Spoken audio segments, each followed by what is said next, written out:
Hello, welcome to Sports Report, where we give you an in-depth look into the top sporting stories of the week. In soccer news, the UEFA Champions League roars back to life tonight with a round of 16 matches, and the European Football Festival kicks off with one of the most widely anticipated games of the season, Manchester City versus Barcelona. It is predicted to be a goal fest. Both teams sit on the summit of UEFA's top goal scorers this season, with the Manchester side boasting a massive 117 goals in all competitions thus far, having endured a frustrating start to the season where coach Tata Martino altered their possession-based game to an unfamiliar one of long ball, narrow play. Barcelona find themselves peaking at just the right time of the season. It could possibly be the worst time of the season to be playing the Catalan club, with star players Messi, Iniesta, Xavi, Fabregas and Busquets rediscovering their deadly chemistry. Manchester City, seen as the worst possible draw of the runner-up teams, will be banking on their red-hot form and quality of their squad to overcome the opponents. City coach Pellegrini said they will not change their approach facing Barca, which would mean open attacking football, leaving the defence exposed for the likes of Messi and co to exploit. What City will be riding on is their free-flowing scoring form, coupled with the confidence of beating current European champions Bayern Munich in Germany, and more recently Jose Mourinho's Chelsea on Saturday. What we can expect tonight is an open-ended, high-scoring game. Kickoff is at 10:15. Moving on to cricket. The second test between South Africa and Australia starts in PE on Thursday, with the Proteas looking to avenge the crushing defeat of the first test. Following the loss, Protea's captain Graeme Smith played down Mitchell Johnson's role, saying his success in the first game was owing to the nature of the wicket. Forecasting a South African resurgence in the final test.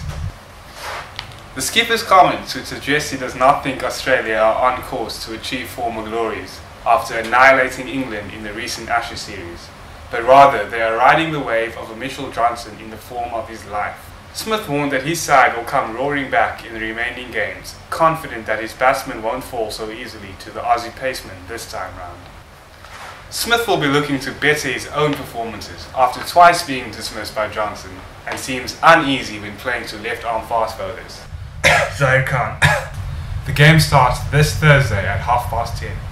The 2014 Super Rugby season kicked off this past weekend. In Durban, all eyes were on Jake White's Sharks, and he didn't disappoint with a rousing victory over the Bulls. And in Joburg, the Lions beat the Cheetahs by 1 point with virtually the last kick of the game. And now, to our fail of the week, awarded to the biggest losers in sports, we go to the Sochi Olympics, where unusually warm weather led to many competitors wiping out, as deteriorating conditions made it unsafe for some athletes to take part. In the skiing, the weather has been so warm that skiers had to twice move up the start times to earlier in the morning so that the sun didn't warm the snow during the race.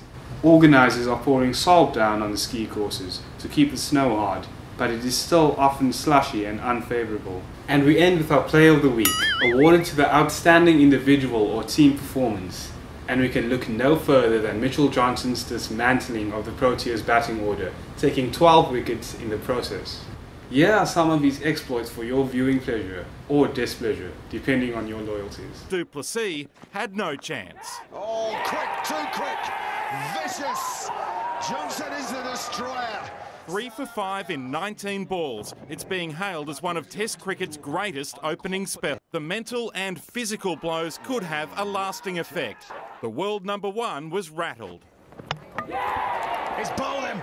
First gamer Ryan McLaren was Johnson's 4th victim. Only AB de Villiers resisted. Even his half-century almost cost a broken arm from a slower ball.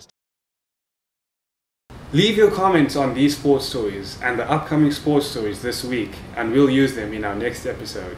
And that's a wrap from the Sports Desk. Catch us on Saturday as we preview your weekend sports.